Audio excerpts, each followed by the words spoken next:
교우 여러분, 행복한 아침 맞고 계십니까? 3월 24일 월요일 새벽 성서 읽기 시작하겠습니다. 오늘 창세기 6장 말씀을 본문으로 해서 홍수와 방주라는 제목으로 함께 은혜 나누겠습니다.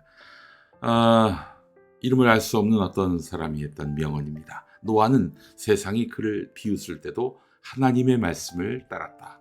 믿음은 세상의 조롱보다 강하다. 정말 참 좋은 말입니다. 어떤 분이 이런 빛나는 말씀을 해놓고 이름을 안 남겼을까 싶네요. 자, 오늘 창세기 6장 함께 읽도록 하겠습니다. 제법 깁니다. 사람들이 땅 위에 늘어나기 시작하더니 그들에게서 딸들이 태어났다. 하나님의 아들들이 사람의 딸들의 아름다움을 보고 저마다 자기들의 마음에 드는 여자를 아내로 삼았다. 주님께서 말씀하셨다. 생명을 주는 나의 영이 사람 속에 영원히 머물지는 않을 것이다. 사람은 살과 피를 지닌 육체요, 그들의 날은 120년이다. 그 무렵에 그 후에도 얼마 동안 땅 위에는 네피림이라고 하는 거인족이 있었다. 그들은 하나님의 아들들과 사람의 딸들 사이에서 태어난 자식들이었다. 그들은 옛날에 있던 용사들로서 유명한 사람들이었다. 주님께서는 사람의 죄악이 세상에 가득 차고 마음에 생각하는 모든 계획이 언제나 악한 것뿐임을 보시고서 땅 위에 사람 지으셨음을 후회하시며 마음 아파하셨다. 주님께서는 탄식하셨다. 내가 창조한 것이지만 사람을 이 땅 위에서 쓸어버리겠다. 사람뿐 아니라 짐승과 땅 위를 기어다니는 것과 공중의 새까지 그렇게 하겠다. 그것들을 만든 것이 후회되는구나. 그러나 노아만은 주님께 은혜를 입었다. 노아의 역사는 이러하다. 노아는 그 당대에 의롭고 흠이 없는 사람이었다. 노아는 하나님과 동행하는 사람이었다. 노아는 셈과 함과 야벳 이렇게 세 아들을 두었다. 하나님이 보시니 세상이 썩었고 무법천지가 되어 있었다. 하나님이 땅을 보시니 썩어 있었다. 살과 피를 지니고 땅 위에서 사는 모든 사람들의 삶이 속속들이 썩어 있었다.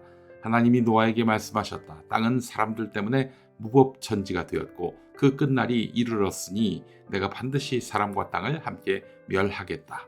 너는 잣나무로 방주 한 척을 만들어라. 방주 안에 방을 여러 칸 만들고 역청을 안팎에 칠하여라.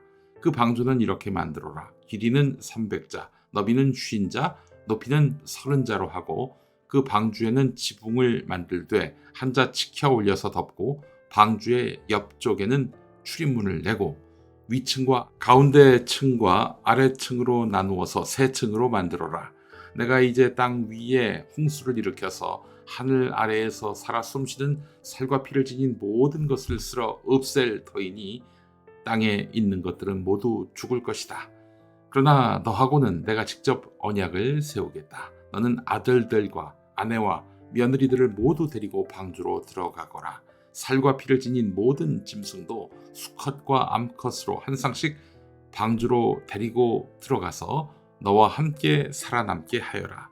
새도 그 종류대로, 집짐승도 그 종류대로, 땅에 기어다니는 모든 길짐승도 그 종류대로 모두 2마리씩 너에게 올 터이니 살아남게 하여라.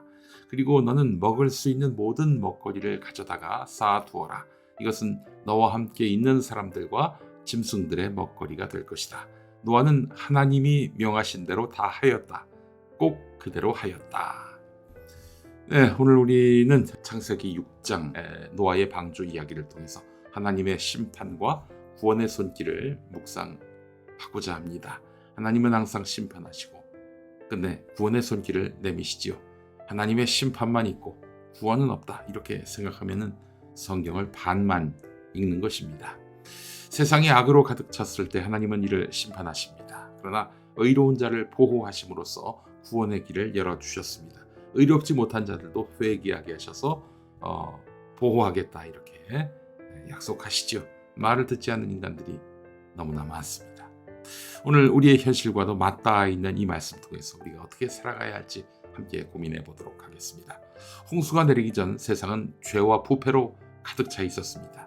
사람들은 욕심과 거짓에 물들었고 서로를 속이며 폭력을 일삼았습니다. 하나님께서는 이 모습을 보시고 마음 아파하시며 세상을 깨끗이 씻기로 결정하셨습니다. 하지만 그 가운데에서도 의로운 사람 노아와 그의 가족을 구원하시기로 했습니다. 오늘날 우리의 세상도 다르지 않습니다. 불의가 판치고 약한 자들은 억압받으며 거짓이 진리를 가리는 시대입니다. 그러나 하나님은 이러한 악을 오래 내버려 두지 않으십니다. 하나님의 정의는 반드시 이루어지고 때가 되면은 세상을 심판하시는 것입니다. 하나님께서는 노아에게 방주를 지으라고 명령하셨습니다. 노아는 하나님 말씀에 순종해서 거대한 방주를 만들었고 그 안에 가족과 모든 생물들이 안전하게 머물게 됐습니다. 그러나 사람들은 방주를 짓는 노아를 향해 비웃으면서 조롱했습니다. 이렇게 맑은 날에 방주를 짓다니 하면서 말이죠.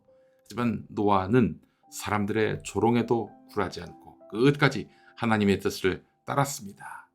이 모습은 우리가 신앙을 지키며 살아갈 때 겪는 현실과 닮아 있습니다. 세상은 우리의 믿음을 조롱할 수 있지만 하나님의 말씀을 따르는 사람은 끝내 보호받게 됩니다. 요즘 사실 교회 다닌다고 예수 믿는다고 손가락질 조롱하는 사람이 몇이나 있겠습니까? 문제는 그게 아니라 의로운 일을 행할 때 고집스럽게 이 사회 공동체의 규범과 윤리를 지키려 할 때 손가락질하는 사람들. 오늘 그 노아의 방주 사건을 보면서 노아를 향해서 손가락질했던 사람들은 되게 이런 사람들이 아닐까. 야, 너만 참 고지식하구나. 그래, 그렇게 너 혼자 잘났다고 그렇게 다른 사람들 눈치 없이 행동하는 것. 잘하는 짓이다 참. 아이고, 이렇게 비웃고 조롱하는 인간들 종종 보시죠. 예. 하나님은 이런 조롱에 굴하지 않고 끝까지 하나님 뜻을 따라갔던 노아 같은 사람을 기억하시고 복을 주십니다.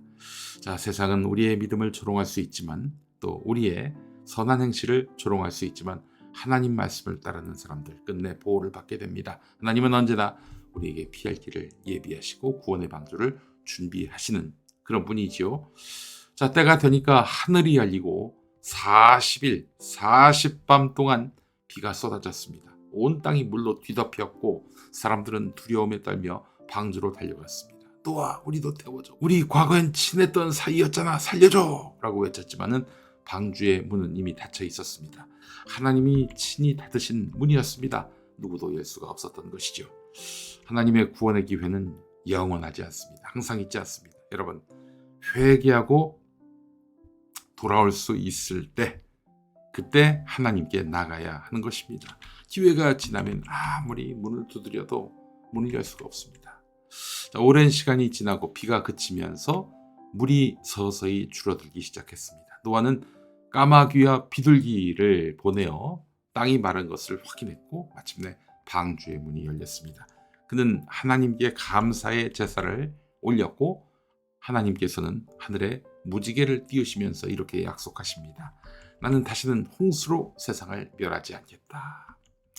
무지개는 하나님의 사랑과 자비의 상징이고 새로운 시대를 향한 약속인 것입니다. 심판 후에도 하나님은 회복을 계획하시고 우리에게 새로운 시작을 허락하십니다. 오늘날 우리도 삶 속에서 어려움을 겪을 수 있지만 하나님은 반드시 우리를 회복시키시고 새 길을 열어주실 것입니다.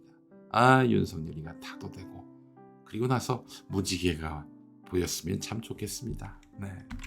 자, 독재 시대를 우리가 살고 있습니다. 하나님의 구원의 손길 멈추지 않습니다. 끊이지 않습니다. 의로운 자들에게는 생명의 길을 예비하시고 절망 속에서는 새 희망을 주십니다.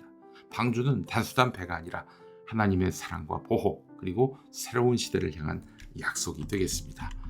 자, 홍수가 끝난 후 하나님 하늘에 무지개를 띄우시면서 다시는 이와 같은 심판으로 세상을 멸하지 않겠다 말씀하셨다고 했지요. 하나님의 백성을 향한 치유와 회복의 약속인 것입니다. 자, 윤석열 독재의 어둠이 거두어진 후에 하나님은 무너진 백성을 일으켜 세우시고 새로운 시대를 여실 것입니다. 눈물과 고통을 겪은 사람들에게 위로와 평안을 주시면서 정의와 사랑으로 가득한 새 시대를 준비하시는 분이시죠. 오늘날 많은 백성이 윤석열 내란 세력의 억압 속에 부끄러움을 모르는 저 망동 속에 신음하고 있고 더러는 좌절하고 있지만 창세기 6장 홍수 뒤에는 반드시 새로운 시대가 온다라는 희망을 우리가 잊지 맙시다. 하나님은 결코 정의를 외면하지 않으시고요. 정의를 위해 싸우는 하나님의 일꾼들 외면하지 않으시고요. 네, 고통받는 자들을 외면하지 않으십니다. 그런 하나님, 구원의 하나님을 믿으면서 오늘도 정진하시는 여러분 되시기 바랍니다. 기도하시죠. 악이 심판받고 의로운 자들이 보호받으며 새로운 시대가 열린다는 교훈을 우리에게 주신 하나님, 윤석열 내란 집단이 기승을 부리는 이 와중에 고통받는 백성에게 방주를 예비하시고 새로운 길을 마련하신 하나님을 찬양합니다. 홍수가 끝난 뒤 무지개가 떠올랐듯 하나님의 구원과 치유의 손길은 반드시 임할 것으로 우리는 믿습니다. 우리는 낙심하지 말고 하나님의 정의를 믿으며 희망을 품게 인도해 주옵소서. 예수님의 이름으로 기도합니다. 아멘.